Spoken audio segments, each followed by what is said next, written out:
सभी का वेलकम है YET की एडिटोरियल क्लास में। मैं हूं आपका होस्ट अमन। आज सुबह के सेकंड एडिटोरियल को डिस्कस करेंगे फॉर ए रीसेट, इसका टाइटल है।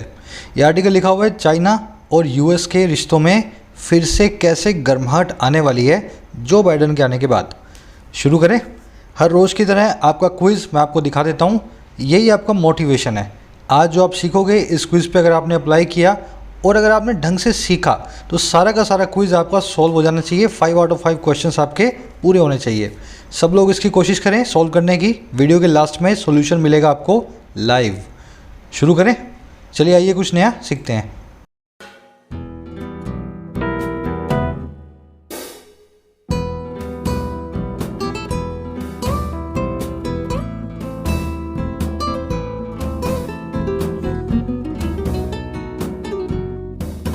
कह रहे फॉर अ रीसेट। रीसेट क्या होता है भाई? आपका फ़ोन जब हैंग करने लग जाए तो आप उसको रीस्टार्ट करते हैं। रीस्टार्ट और रीसेट एक ही चीज़ है। जब चीज़ें बहुत ख़राब होती हैं तो हम कोशिश करते हैं उनको रीसेट करें, फिर से वो अपने ढर्रे पे खुद से आ जाएं, है ना। अब बात हो रही है यहाँ पे यूएस और चाइना की उस मीटिंग की जो अलास्का में हुई। कह रहे इस मीटिंग से हमें आशा है कि एक रीसेट होगा, दोनों के बीच के कड़वाहट भरे रिश्ते फिर से एक बार नए तरीके से शुरू होंगे। अब इसके टाइटल पैराग्राफ को देखेंगे क्या कहना चाह रहा है। कह रहा है there is no hope of a sudden improvement in US China ties but the Alaska meet is a start. कह रहा है कोई भी होप नहीं है, देयर इज़ नो होप, कोई भी आशा नहीं है फटाफट से इम्प्रूवमेंट की, फटाफट से एक जो है बेहतरी की। किसमें? यूएस और चाइना के टाइज में, रिश्तों में। कह रहा है लेकिन जो अलास्का में मीट हुई, द अलास्का मीट जो है वो अपने आप में एक शुरुआत है, अपने आप में एक आगाज़ है। तो कह रहा है आज या कल में अमेरिका और चाइना फिर से दोस्त नहीं बन जाएंगे, लेकिन अलास्का की मीटिंग से हमें पूरा भरोसा हो गया है कि अब शुरुआत हो चुकी है दोनों में दोस्ती की। देखने वाला कुछ है नहीं इसमें। सब्जेक्ट है नो होप, वर्ब है आपकी इज़। दूसरा सब्जेक्ट है अलास्का मीट, बट कंजंक्शन के बाद वर्ब है इज। सब्जेक्ट वर्ब आपके सामने हर रोज़ की तरह ब्लू कलर और पिंक कलर में मार्क्ड है। अगर आप चैनल पर नए आए हो तो पहले तो दबाना सब्सक्राइब बटन को और फिर ध्यान करना हर रोज़ आपको इस तरह से सब्जेक्ट और वर्ब मार्क मिलेंगे। आपकी अंडरस्टैंडिंग बहुत डेवलप होगी अगर आप इनको फॉलो करते हैं, है ना। पूरे आर्टिकल में मैंने इसी तरह से कलर दिया हुआ है। अब एक समरी ले लो किस बारे में लिखा हुआ आपको पता लगे। उससे पहले अच्छे बच्चे की तरह एक लाइक और शेयर वीडियो को। देखो समरी ये है कि अमेरिका और चाइना डोनाल्ड ट्रंप के टाइम में बहुत दूर दूर हो गए थे। दोनों के आपस में बहुत झगड़े भी चल रहे हैं, है ना। अब डोनाल्ड ट्रंप तो हो गए टाटा बाय बाय, इनकी जगह पे आ गए जो बाइडन। जो बाइडन चाइना से ज़्यादा कड़ा रुख अख्तियार करने को तैयार नहीं है। जो बाइडन चाहते हैं कि चाइना से फिर से दोस्ती हो। इसी वजह से इनकी अलास्का नाम के शहर में अमेरिका में एक मीटिंग भी हुई है, चाइना के कुछ लोगों की और अमेरिका के कुछ डिप्लोमेट्स की। हमारा आर्टिकल क्या कह रहा है? कह रहा है सडन इम्प्रूवमेंट तो नहीं होगा। डोनाल्ड ट्रंप इतना ख़राब करके गए हैं कि इम्प्रूवमेंट रातों रात नहीं हो सकता, लेकिन आपने एक मीट करके दिखा दिया है कि इम्प्रूवमेंट के रास्ते पे दोनों देश आ चुके हैं। दुनिया भर के लिए इसका मैसेज ये है आर्टिकल का कि इन दोनों की लड़ाई के बीच में बहुत सारे देश चक्की पीस रहे थे, है ना।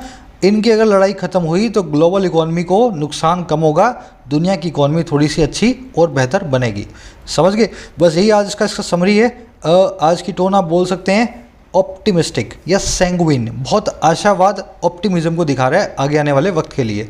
शुरू करें आर्टिकल को। चलो आ जाओ, ध्यान से पढ़ना। बहुत टेढ़ा है, बहुत मुश्किल नहीं है, लेकिन वो क्या है, थोड़े ग्रामर रूल को मैंने इंटीग्रेट कर दिया है ना। कह रहा है as top diplomats from the US and China begin their meeting in Alaska there is no question that their conversation will be a difficult one. कह रहे जैसे ही टॉप डिप्लोमेट्स, बड़े बड़े डिप्लोमेट समझ गए ना आप, कूटनीतिज्ञ। कह रहे बड़े बड़े डिप्लोमेट्स जो हैं अमेरिका के और चाइना के, कह रहे जैसे ही वो बिगिन करते हैं, शुरू करते हैं अपनी मीटिंग को अलास्का में। कह रहे जैसे ही ये काम हुआ ना, इस बात पे कोई दो राय नहीं है, इस चीज़ में कोई भी क्वेश्चन नहीं है दैट वो ये कि उनकी जो बातचीत है, जो कॉन्वर्सेशन है, वो होगी एक बहुत ही मुश्किलों भरी डिफ़िकल्ट वन। तो कह रहे कितनी भी बात कर लो तुम, पर जब बात करोगे तो बहुत डिफ़िकल्ट तरीके से होने वाली है। इतनी दोनों दुश्मनी कर चुके हैं देश आपस में मिलके। अब आ जाओ सेंटेंस में देखने वाली चीज़। सब्जेक्ट वर्ब आपके सामने है, डिप्लोमेट्स की वर्ब है बिगिन, और देयर तो आपका सब्जेक्ट हो ही नहीं सकता, आपको पता है ना। सब्जेक्ट है नो क्वेश्चन और वर्ब है इसकी इज़। देयर आ जाए तो समझ लेना सेंटेंस में इन्वर्जन हुआ है। आपकी हेल्पिंग वर्ब जो है मेन वर्ब से पहले या सब्जेक्ट से पहले रखी हुई है। अब इसमें देखने वाला जो कॉन्सेप्ट है ना, एक वो मैं आपको करवा देता हूँ। कॉन्वर्सेशन वर्ड समझ गए ना, बातचीत को बोलते हैं कॉन्वर्सेशन, डायलॉग या कॉन्फ्रेंस को कॉन्वर्सेशन बोलते हैं। कॉन्सेप्ट ये है, वैसे तो ऑब्सोलीट हो गया है, फिर भी आप किसी किसी एग्जाम में देख लोगे, है ना। आउट ऑफ क्वेश्चन और आउट ऑफ द क्वेश्चन, दो अपने पास ईडियम्स हैं, आउट ऑफ क्वेश्चन और आउट ऑफ द क्वेश्चन। इन दोनों के बीच में आज की डेट में कोई डिफरेंस नहीं है, लेकिन एक टाइम में हुआ करता था, आज भी कई किताबों में और कई क्वेश्चंस में आपको देखने को मिलेगा, तो आपको पता होना चाहिए। देखो पहला वाला है ना, इसका मतलब है ऐसी चीज़ जिस पे कोई शक ही नहीं है। आप बोल दो ना कोई दो राय नहीं है, होगा ही होगा, समझ गए, आउट ऑफ क्वेश्चन, कोई सवाल नहीं। और दूसरा क्या है, आउट ऑफ द क्वेश्चन, इसका मतलब है कोई सवाल ही नहीं है, ये तो होगा ही नहीं। आउट ऑफ द क्वेश्चन का मतलब है नेगेटिव वे में जो है ये चीज़ होगी, मतलब इम्पॉसिबल है इस काम का होना। अब इसको मैं सेंटेंस के जरिए समझाऊंगा। With a poor performance in interview a job is out of question या out of the question for you. एक बहुत ही पुअर परफॉर्मेंस के साथ ही तुम्हारे इंटरव्यू में तुम्हारी जो नौकरी है, इन दोनों में से एक है, आउट ऑफ क्वेश्चन या आउट ऑफ द क्वेश्चन। अब समझो, परफॉर्मेंस तो पुअर थी, तुमसे नाम पूछा प्रधानमंत्री का, तुम बोले महात्मा गांधी। अगर ऐसी परफॉर्मेंस रही इंटरव्यू में तो जॉब तो तुम्हें मिलेगी नहीं, तो सक्सेस जो है तुम्हारी जॉब की वो आउट ऑफ द क्वेश्चन है, समझ गए ना, आउट ऑफ क्वेश्चन नहीं, आउट ऑफ द क्वेश्चन। दोनों में डिफरेंस कम रह गए, लेकिन फिर भी क्वेश्चंस में देखने को मिलेगा, याद रखना, आपके एज ए स्टूडेंट आपके काम आएगा ये कॉन्सेप्ट। आगे बढ़ते हैं। कर the meeting between US secretary of state Antony Blinken and Yang Jiechi जो भी हैं, और CCP Chinese community party politburo member and director central foreign affairs commissioner accompanied by US NSA Jake Sullivan and Chinese Foreign Minister and State Councilor Wang Yi, comes on the back of tensions that spiraled during the Trump administration around trade tariffs, 5G communication, tech espionage, Chinese maritime actions and US sanctions on China। अब देखो sentence तो ख़त्म नहीं हो रहा है, लंबा चलेगा अभी, इतना करते हैं, अपने इतना ही पढ़ लेते हैं, फिर मैं आपको बताऊंगा आगे क्या कहना चाह रहा है ना। कह रहा है ये जो खास मीटिंग हुई, द मीटिंग, कौन सी वाली भाई, अलास्का वाली। अच्छा भाई, किस किस के बीच में हुई, इन लोगों के बीच में हुई। बिटवीन लगा के बता दिया इसने, पहला आदमी ये, दूसरा आदमी ये, तीसरा आदमी ये, है ना, और चौथा आदमी जो इनके साथ में था अकॉम्पनीड बाय था। अकॉम्पनीड बाय मतलब इनकी कंपनी में था, और जो आदमी था ये यूएस का NSA जेक सोलिवन, और फिर पाँचवा आदमी ये और छठवां आदमी ये, समझ गए ना, ये सब आदमी जो हैं। कह रहा है ये जो मीटिंग हुई है ना, इन सब मानवों के बीच में, ये कम्स होती है, ये आती है। मीटिंग की वर्ब रखिए कम्स, आपको ये पकड़ना है। अच्छा कहाँ पे आती है, पीठ पे सवार होके, ऑन द बैक ऑफ। अच्छा किसकी पीठ पे सवार होके, उन तनावों की, उन टेंशन्स की। अच्छा कौन से तनाव, जो स्पाइरल हो गए, जो बढ़ कर के बड़ा आकार ले गए। स्पाइरल होना मतलब बड़ा आकार ले लेना, किसी चीज़ का बड़ा साइज हो जाना, जो अपने आप में इतने बड़े हो गए, स्पाइरल हो गए। और किस दौरान, ट्रंप के प्रशासन के दौरान, एडमिनिस्ट्रेशन के दौरान। अच्छा ये स्पाइरल किस चीज़ के अराउंड हुए, किस चीज़ के चारों तरफ हुए। पहली चीज़ तो थी ट्रेड में टैरिफ, व्यापार के अंदर टैक्सेस। दूसरी चीज़ थी 5G टेलीकम्युनिकेशन। तीसरी चीज़ थी टेक एस्पिनाज, टेक्नोलॉजी के जरिए एस्पिनाज करना, स्पाइंग करना, एक दूसरे के ऊपर जो है डोरे डालना, है ना, तू क्या कर रहा है मैं क्या कर रहा हूँ, तो इन तीनों चीज़ों के ऊपर। अच्छा और भी चीज़ें हैं, चाइनीज़ मैरीटाइम एक्शंस, चाइना के समुद्र में जो हरकतें हैं। मैरीटाइम मतलब related to sea, related to navy, navy में जो चाइना की हरकतें होती है समंदर में। और पांचवी चीज़ थी लास्ट, यूएस के सैंक्शंस ऑन चाइना। इतना समझो, फिर आगे का सेंटेंस समझ में आएगा। ये सेंटेंस बड़ा सिंपल है, इतना अगर आपने पढ़ा तो। ये मीटिंग थी जो आती है कंधे पे सवार होके, उन टेंशंस के, जो इतनी बड़ी हो गई ट्रंप के एडमिनिस्ट्रेशन के दौरान। और इन चारों पांचों चीज़ों पे, trade tariff, telecommunication, espionage, maritime actions और अमेरिका के प्रतिबंध चाइना के ऊपर। अब इतना समझ के अब आगे बढ़ते हैं। कह रहा है and further exacerbated over the pandemic which Mr Trump called the China virus.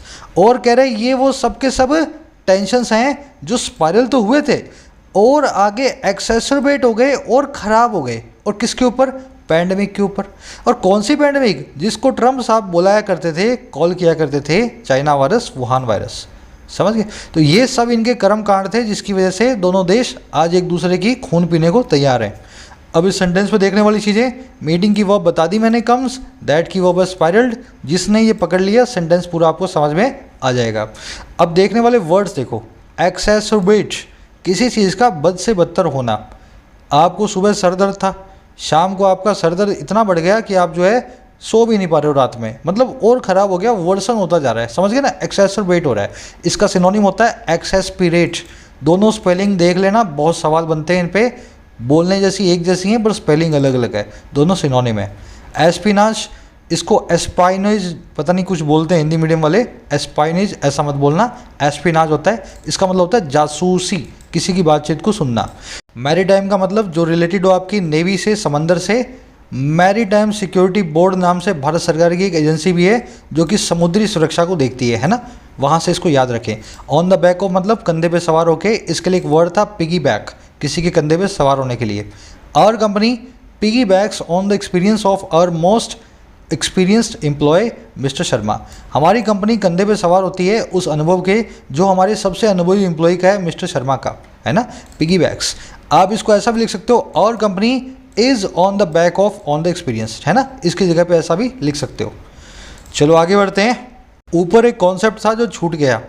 छूट कैसे गया? जब मैं वीडियो तैयार कर रहा था इस पूरी शीट को, उस कॉन्सेप्ट को मैं डालना भूल गया, मेरे दिमाग में था मैं फिर भी भूल गया। अब मैं आप सबके सामने उस कॉन्सेप्ट को रखता हूँ। शायद आप में से कुछ लोग जानते होंगे क्योंकि मैं करवा चुका हूँ कई बार। मुझे सिर्फ इतनी चीज़ का जवाब चाहिए। ये 10, 12, 15 लोग जो मिल करके मीटिंग कर रहे थे, 3 से ज़्यादा तो हैं ये, है ना। अगर ये 3 से ज़्यादा हैं तो यहाँ पे बिटवीन क्यों लगाया गया, अमंग क्यों नहीं लगा? समझदार को इशारा काफ़ी है, इतना मैंने आपको बता दिया तो कॉन्सेप्ट आपको याद आ जाना चाहिए। जिनको याद ना आए कमेंट सेक्शन में देखें, और जिनको याद आए वो कमेंट सेक्शन में अपडेट करें, ठीक है। करवा दूंगा, टेंशन मत लो, फिर से करवा दूंगा। चलो आगे आ जाओ। कह रहा है Biden administration officials have said that they will bring up चाइना's crackdown in Xinjiang and Hong Kong. Chinese aggression against US allies and partners, in particular pressure on Australia over trade bans, aggression against Japan in Senkaku Islands, and even the PLA's incursions over the LAC, which China orders considers bilateral issues. अब कह रहा है Biden ने इस meeting में क्या बोला, Biden ने क्या बोला मीटिंग में जाने से पहले? तो कह रहा है बाइडन के जो एडमिनिस्ट्रेशन के जो ऑफिशियल्स हैं, उसके प्रशासन के जो बाबू अधिकारी हैं, वो ऐसा कह चुके हैं। अच्छा क्या कह चुके हैं? कह रहा है हम ब्रिंग अप करेंगे, हम लेकर के आएंगे, हम इंट्रोड्यूस करेंगे, उठाएंगे। अच्छा किस किस चीज़ को? पहले तो चाइना के नकेल कसने को, क्रैक डाउन करने को, शिंगशियांग और हांगकांग में, दोनों जगह पे बहुत बदमाशी करता है, लोगों को परेशान करता है। क्रैक डाउन करने का मतलब होता है शिकंजा कसना, क्लैंप डाउन करना। अच्छा और किस चीज़ को ब्रिंग अप करेंगे? चाइना के एग्रेशन को, चाइना के बिना बात के गुस्से को अमेरिका के दोस्तों के सामने, अगेंस्ट यूएस अलाइज, अलाई मतलब दोस्त, और कह रहा है और पार्टनर्स के सामने। खास करके जो प्रेशर इसने बनाया है ऑस्ट्रेलिया पे, और किसको लेकर के? ट्रेड के बैन को लेकर के। ऑस्ट्रेलिया अमेरिका का दोस्त है और चाइना का दबाव हम ऑस्ट्रेलिया पे बर्दाश्त नहीं करेंगे। अच्छा और किस चीज़ के खिलाफ करेंगे, ब्रिंग अप करेंगे? उस एग्रेशन को भी करेंगे जो जापान के खिलाफ है, सेनकाकू आइलैंड के ऊपर। और कह रहा है यहाँ तक कि इन्होंने इसके पीएलए के इनकर्जन की बात भी कर दी, पीएलए में घुस जाने की बात भी कर दी, पीएलए की एलएसी के अंदर, लाइन ऑफ एक्चुअल कंट्रोल के अंदर, जिसको चाइना कंसीडर करता है, मानता है एक दो तरफा इश्यू। तो बाइडेन के जो ऑफिशियल्स हैं ना, उन्होंने बोला इन सारी चीज़ों का जवाब चाइना से मांगा जाएगा, कैसे हमारे दोस्तों को तुम परेशान करते हो। मीटिंग से पहले उन्होंने बोला, समझ गए। अब देखने वाला कुछ इसमें ज़्यादा है नहीं, सब्जेक्ट वो आपके सामने है। ब्रिंग अप करना, किसी चीज़ को मुद्दा उठाना, इनिशिएट करना, मेंशन करना, इंट्रोड्यूस करना, है ना। क्रैक डाउन मैंने आपको बताया, शिकंजा कसना, क्लैंप डाउन, स्ट्राइक और कर्ब, इसको लिख लो रेन इन। सबका मतलब होता है शिकंजा कसना किसी चीज़ पे। चाइना जो है मुस्लिम्स पे शिकंजा कसता है शिंगशियांग रीजन में, सारी दुनिया को पता है। इनकर्जन मतलब घुसपैठ, इन्वेजन बोल दो, इन्फिल्ट्रेशन बोल दो, इनरोड बोल दो, घुसपैठ को बोला जाता है। बढ़े आगे। बायलेटरल मतलब दो तरफा होता है, जिसके दो लेटरल हो बायलेटरल। जो मल्टीलेटरल हो वो बहुतरफा होता है, बहुआयामी होता है ना। कह रहा Mr Blinken prefaced the Alaska meet with visits to Seoul and Tokyo, where he promised an American pushback to China, and he goes into the talks with the backing of the recent summit-level Quad conversations with a commitment to ensuring a free Indo-Pacific. अब जो Blinken है, ये जो अधिकारी हैं America के, क्या है देख लेना, ऊपर इनकी डेजिग्नेशन दी होगी, है ना। कह रहे जो ब्लिंकन साहब हैं उन्होंने प्रेफेस किया। अब ये प्रेफेस क्या होता है? देखो प्रेफेस बना है प्री प्लस में फेस से, फेस मतलब चेहरा, प्री मतलब पहले, किसी चीज़ का चेहरा पहले दिखाना, किताब को खोल के बाद में दिखाना, पहले उसका कवर दिखाना। प्रेफेस का मतलब ये होता है इंट्रोड्यूस करना, किसी चीज़ की शुरुआत करना। कह रहा है ब्लिंकन साहब ने शुरुआत किया अलास्का की मीटिंग का, और किसके साथ? उन विजिट्स के साथ जो हुई है सियोल में और टोक्यो में, साउथ कोरिया में और जापान में। कह रहे जहाँ पे उन्होंने वादा कर दिया था दोनों जगहों पे अमेरिकन पुशबैक का, अमेरिका के एक पुशबैक का। पुशबैक का मतलब क्या होता है? बैक करूंगा तुम्हें, पुश धकेलूंगा तुम्हें पीछे की तरफ, है ना, तुमको डोमिनेट करूंगा। तो जहाँ पे प्रॉमिस करके आया था चाइना को डोमिनेट करने का, और कह रहा है वो गोज इनटू होता है, वो घुसता है इन टॉक्स में, इन बातचीतों में, और किसके साथ? बैकिंग के साथ, सपोर्ट के साथ हाल ही में हुए समिट लेवल क्वाड कॉन्वर्सेशन का। समिट लेवल मतलब सबसे ऊंचे दर्जे का क्वाड का जो कॉन्वर्सेशन है, सारे देश चारों मिलकर जिन्होंने बात की। अच्छा कैसे होता है सारा काम? ये काम होता है एक कमिटमेंट के साथ, एक भरोसे वादे के साथ, जो है इंश्योर करने का, पक्का करने का, और किस चीज़ को? फ्री इंडो पैसिफिक, प्रशांत महासागर और इंडो महासागर जो मतलब हिंद महासागर है, वहाँ पे एक फ्रीडम के माहौल को। ठेठ हिंदी भाषा में मैंने आपको बता दिया है सारे सेंटेंस को, अब एक बार इसको फ्लो में बता देता हूँ। ब्लिंकन जो है उसने शुरुआत की इस मीटिंग की इन विजिट्स के साथ इन दोनों देशों में, सियोल में और टोक्यो में, जहाँ पे प्रॉमिस करके आया था, जहाँ पे वादा दे के आया था कि चाइना को मैं लात मारूंगा, पुशबैक करूंगा, है ना, चाइना को मैं डोमिनेट करूंगा। और ये जो ब्लिंकन है ये गोज इनटू होता है, अंदर घुसता है इन टॉक्स के, इन टॉक्स में शामिल होता है सपोर्ट के साथ हाल ही में हुई क्वाड की समिट लेवल मीटिंग से, कॉन्वर्सेशन से। और कैसे घुसता है ये घुसता है कमिटमेंट के साथ, एक वादे के साथ कि मैं इंश्योर करूंगा इंडो पैसिफिक में फ्रीडम को, प्रशांत महासागर और हिंद महासागर के एरिया के अंदर एकदम आज़ादी को। समझ गए ना? अब आ जाओ उस पर देखने वाली चीज़ें। प्रेफेस मैंने आपको बता दिया, इंट्रोड्यूस करना, पुशबैक किसी को लात मारना, किसी को डोमिनेट करना, पुश करना पीछे की तरफ, है ना, धकेलना। बैकिंग मतलब सपोर्ट, हेल्प, असिस्टेंस, एड, जो बोलना चाहें आप। स्टेटमेंट 2 के बाद में वर्ब की आईएनजी फॉर्म आ गई, घबरा मत जाना। याद करो वो 25 फ्रेज जिनमें 2 के बाद में वर्ब की आईएनजी फॉर्म आती है, उनमें से एक है कमिटमेंट 2। आज मैं उसका स्क्रीनशॉट नहीं दिखा रहा हूँ, बहुत बार दिखा चुका हूँ, आपके फ़ोन में होना चाहिए। With a view to, commitment to, accustom to, habitual to, use to, है ना, इन सब के बाद में हमेशा वर्ब की आईएनजी फॉर्म आती है। बढ़े आगे। For its part China is seeking a reversal of Trump era policies and structured dialogue to take forward ties from the point they have reached, arguably their lowest since the Nixon era। कह रहा अपनी तरफ से for its part, America ने जो करना था वो कर दिया। कह रहा अपनी तरफ से, अपने पार्ट की तरफ से चाइना कोशिश कर रहा है, सीख कर रहा है एक रिवर्सल को, एक यू टर्न को, एक पूरी तरह से 180 डिग्री के टर्न को। और किस में यू टर्न भाई? ट्रंप की एरा की पॉलिटिक्स में, ट्रंप के ज़माने की राजनीति में। और किस चीज़ को सीख कर रहा है चाइना? चाइना कर रहा है एक ढांचेगत डायलॉग को, एकदम सलीके की बातचीत को, ताकि क्या कर सके? आगे ले जा सके रिश्तों को, टेक फॉरवर्ड करे टाइज को। और कौन से पॉइंट से? जिस पॉइंट पे दे हैव रीच्ड, आज वो पहुंच चुके हैं, जिस मुकाम पे वो आके खड़े हैं। और करे कौन सा मुकाम है? ये आर्ग्यूबली, ये कथित तौर पे सबसे नीचे का मुकाम है, लोवेस्ट है निक्सन एरा के बाद तक। तो निक्सन भी चाइना की जान का दुश्मन था, खून पीने को तैयार था चाइना का। निक्सन के बाद 50 सालों के बाद डोनाल्ड ट्रंप आया जिसने चाइना का खून पिया। तो कह रहे निक्सन के बाद आज तक चाइना के साथ ऐसा बुरा कभी नहीं हुआ। अब आ जाओ सेंटेंस में देखने वाली चीज़ें। चाइना सीख कर रहा है दो चीज़ें, एक रिवर्सल को और एक स्ट्रक्चरल डायलॉग को। सीकिंग यहाँ पे चाइना की वर्ब है, चाइना आपका सब्जेक्ट है। मेरा आपसे एक छोटा सवाल है, सवाल क्या है यार, पूरा कॉन्सेप्ट भी देख लो आप, है ना।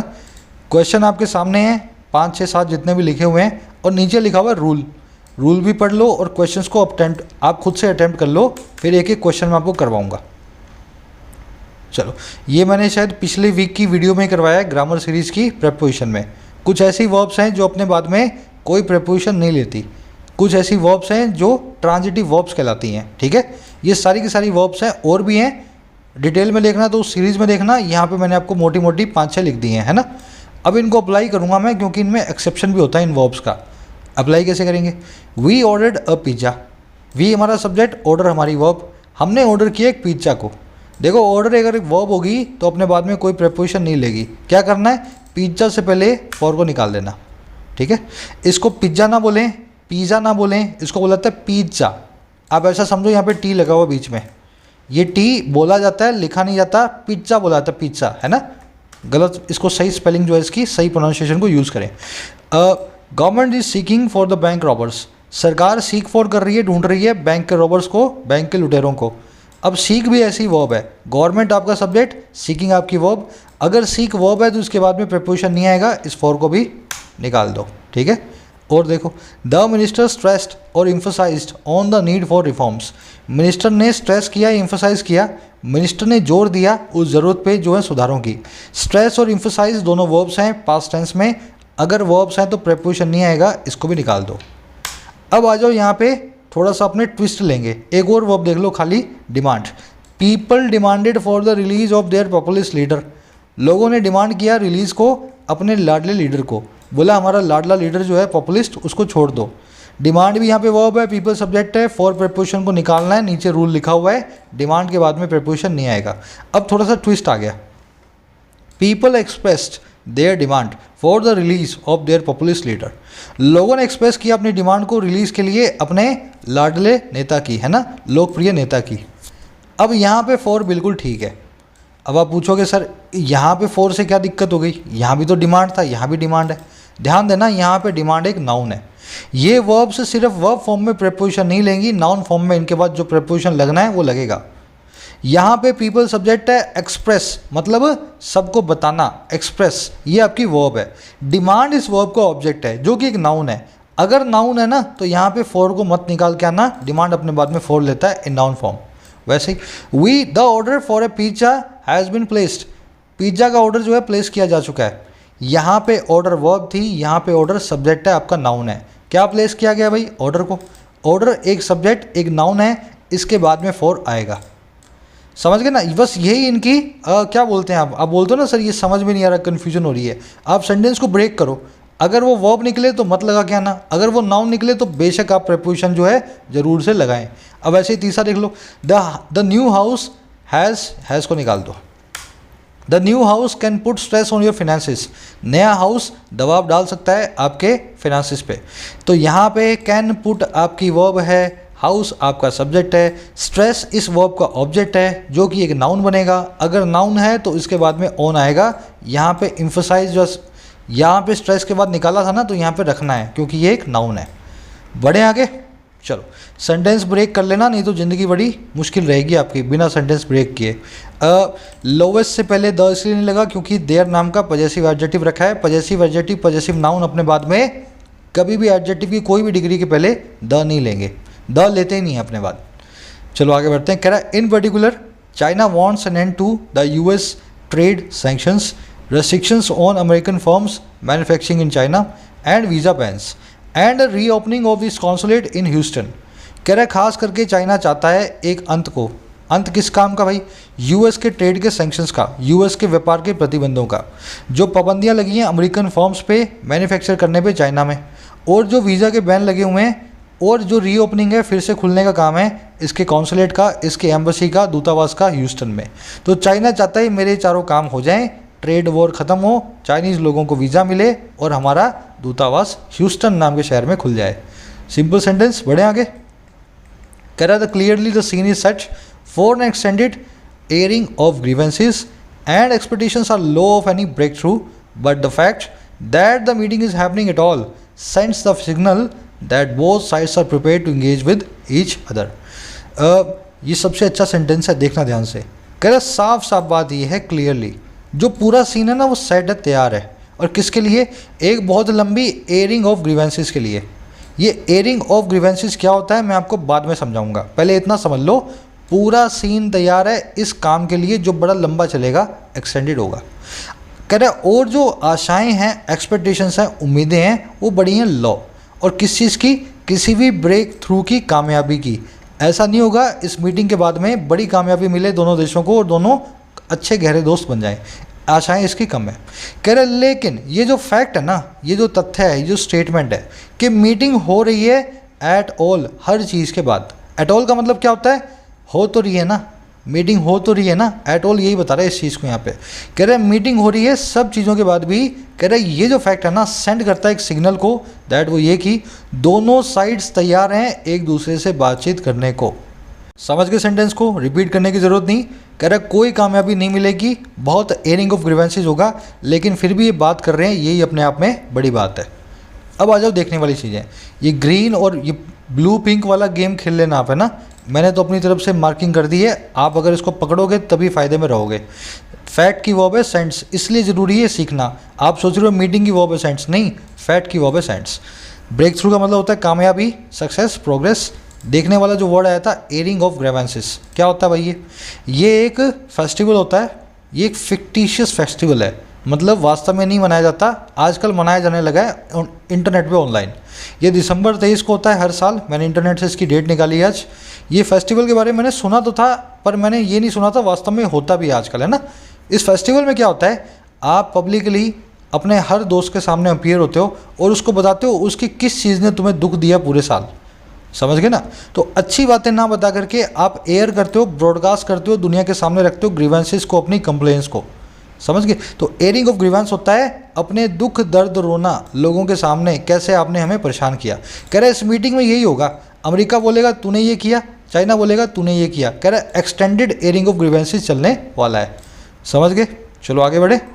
कह रहा Mr Blinken's formulation that the US will be competitive when it should be, collaborative when it can be, and adversarial when it must be with China, chalks up the climate change, the COVID-19 challenge, global economic recovery as areas of possible discussion।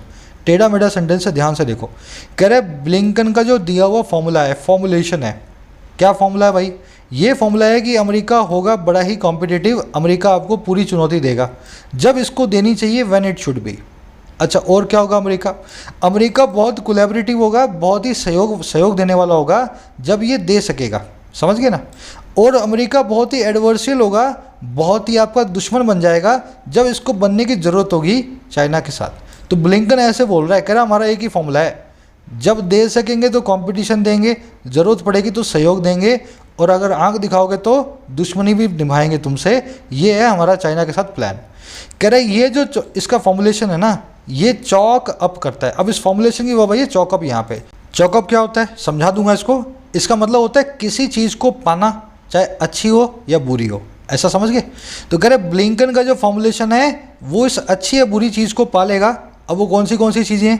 पहली चीज़ है पर्यावरण में change, दूसरी चीज़ है कोविड-19 की चुनौती, तीसरी चीज़ है वैश्विक आर्थिक रिकवरी, है ना, ग्लोबल इकोनॉमिक रिकवरी। अच्छा, कैसे पाएगा इनको? उन एरियाज़ के तौर पे जो हैं पॉसिबल डिस्कशन के। तो ब्लिंकन ने जो टेढ़ा मेढ़ा फॉर्मूला दिया है ना अपना, ये जो डायलॉगबाजी की है शत्रुघ्न सिन्हा जैसी, इस डायलॉगबाजी से, इस फॉर्मुलेशन से एक ही चीज़ हमें समझ में आई कि ये चारों चीज़ें जो हैं पॉसिबल डिस्कशन के टॉपिक होने वाले हैं आने वाली मीटिंग में।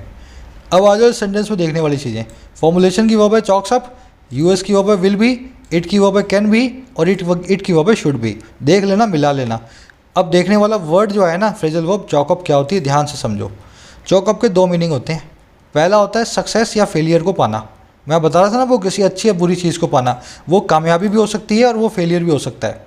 और दूसरा होता है किसी चीज़ का दोष किसी दूसरे के सर पे लगाना, एट्रीब्यूट समथिंग टू समवन, और किसी चीज़ को पाना, दोनों ही ये फ्रेजल वर्ब जो है मीनिंग रखती है। और company has chalked up $100 million as profit last year. हमारी कंपनी ने पाया है $100 million के प्रॉफिट्स को पिछले साल। ये अच्छी चीज़ है तो चॉकअप हो गया। अगर ये लॉस भी होता ना तो भी चॉकअप चल जाता। हमारी कंपनी ने पाया है $100 million के नुकसान को पिछले साल। तो किसी चीज़ को अच्छी या बुरी को पाना, चॉकअप करना। अब दूसरा सेंटेंस देख लो, their loss can be chalked up on their inexperience. उनका जो लॉस है उसको एट्रीब्यूट किया जा सकता है उनके इनएक्सपीरियंस पे, उनके नौसिखिएपन पे। तो चॉकअप क्या कर रहा है? उनके लॉस का कारण बता रहा है, उनका नौसिखियापन। खबरी पे करवाऊंगा आजकल मैं, खबरी पे अगर आप फॉलो करते हैं तो इस तरह की चीज़ों को मैं डिटेल में आपको वहाँ पे 5 मिनट में करवाता हूँ। चलिए आगे बढ़े। खबरी एक ऐप है ना, वहाँ पे आपको मेरे ऑडियो लेसन्स मिलते हैं, हर रोज़ आता है 5 मिनट का। ज़रूर से डाउनलोड करें, कमेंट सेक्शन में उसका लिंक रखा है प्ले स्टोर से। कह रहा research coated by the world economic forum predict that the US China tariff for itself could cost the world $600 billion। कह रहे रिसर्च जिसको कोट किया गया है इस फोरम के द्वारा, वर्ल्ड इकोनॉमिक फोरम। कह रहे इस रिसर्च ने प्रिडिक्ट किया था, इस रिसर्च ने फोरकास्ट किया था दैट वो ये कि अमेरिका और चाइना की जो टैरिफ वॉर है, दोनों के बीच की जो व्यापारिक जंग है, वो कोर्स कर सकती है वो खुद ही नुकसान कर सकती है दुनिया भर का $600 बिलियन का। तो कह रहा है इससे सिर्फ दोनों कंट्रीज़ नहीं, सारी दुनिया को हो रहा है नुकसान। प्रिडिक्ट करने का मतलब होता है भविष्यवाणी करना, फोरकास्ट करना, फोरटेल करना और पोर्टेंट करना।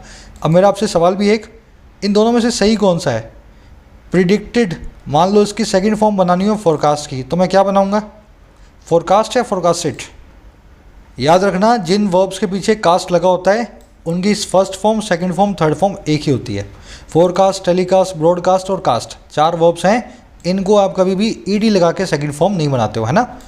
पहली, दूसरी, तीसरी फॉर्म एक जैसी। चलो आ जाओ। कह रहा Afghanistan is another area where the US and China have held 3 meetings last year as part of the troika with Russia and common peace strategy could be another helpful conversation.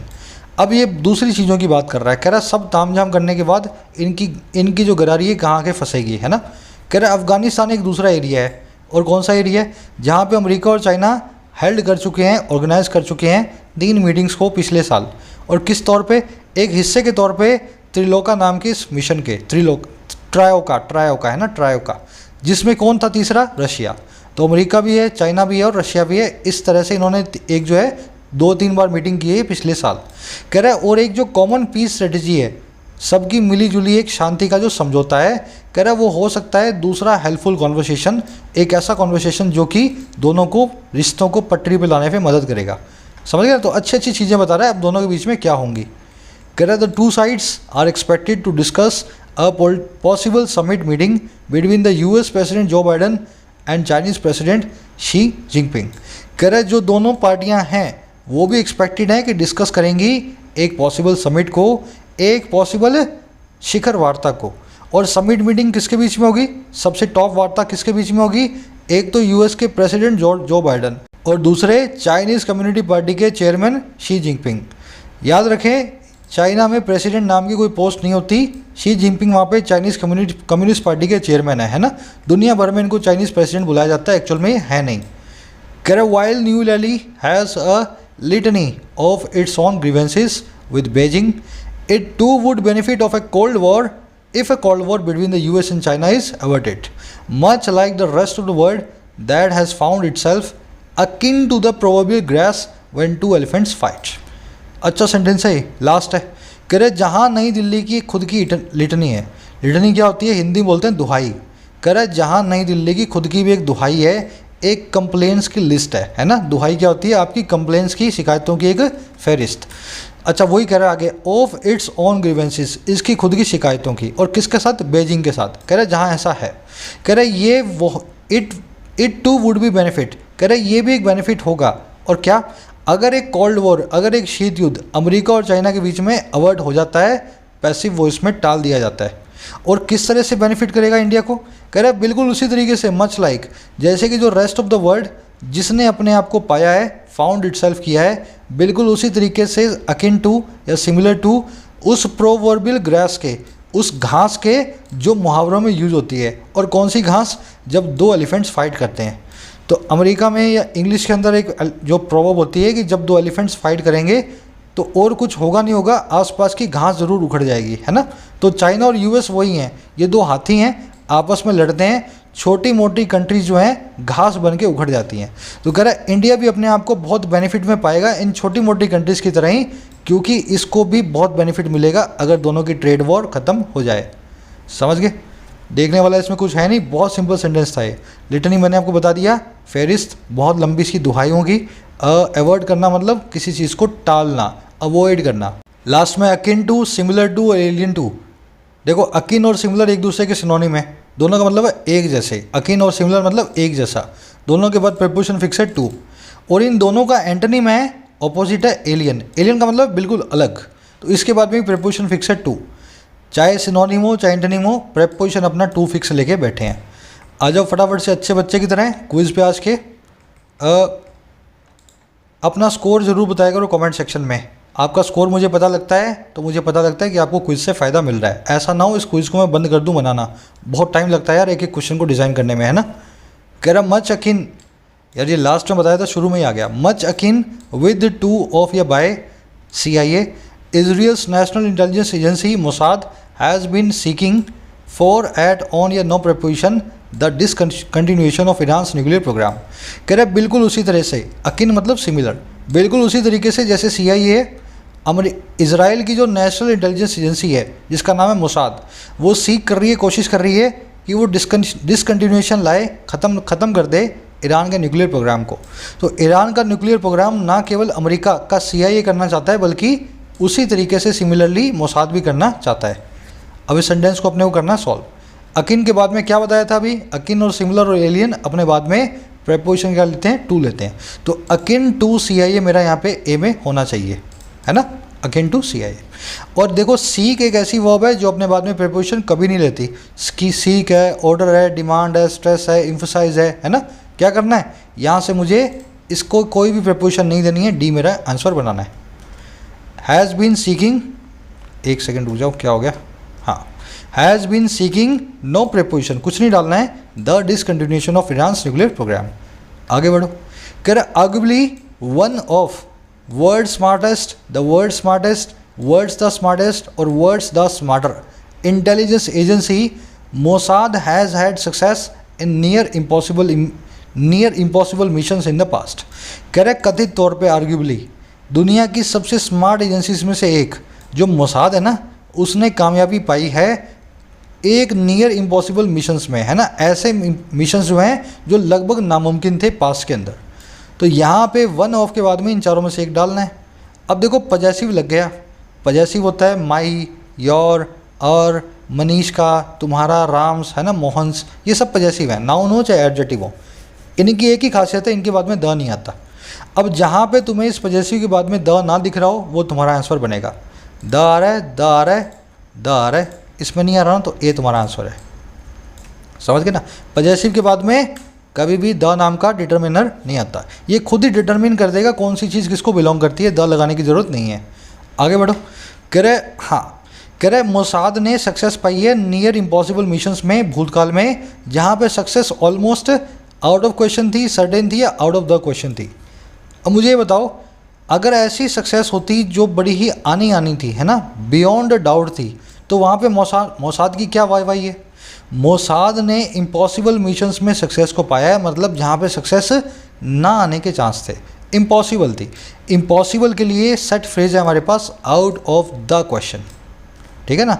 Out of question का मतलब क्या है, success आनी थी। Out of the question का मतलब है ना आने के 100% चांस थे।